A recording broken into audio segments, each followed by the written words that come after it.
খবরদার কেউ ভিডিওটি উপরে ধাক্কা দিবেন না, দেখবেন আপনার কপাল খুলে যাবে। আজকে পড়া লাগবে না, শুধু আপনি শুনবেন, কারণ আমি সৈশুদ্ধ করে সূরা ইখলাস 3 বার পাঠ করব, আর আপনি শুনলেই আপনার আমলনামায় 1 খতম কোরআনের সওয়াব উঠে যাবে। তো চলুন শুরু করা যাক। তো শুরু করার আগে যদি ভিডিওটি ভালো লাগে অবশ্যই চ্যানেলটি সাবস্ক্রাইব, ভিডিওটি লাইক এবং ভিডিওটি শেয়ার করার অনুরোধ করছি। তো চলুন শুনে আসি 3 বার। বিসমিল্লাহির রহমানির রহিম।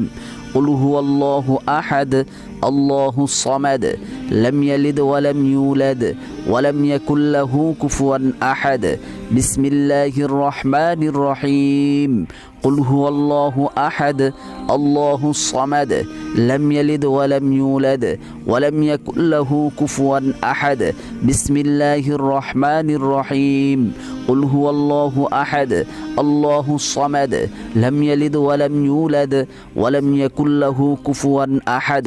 যারা শুনেছেন তাদের আমলনামায় 1 খতম কোরআনের সওয়াব উঠে গিয়েছে।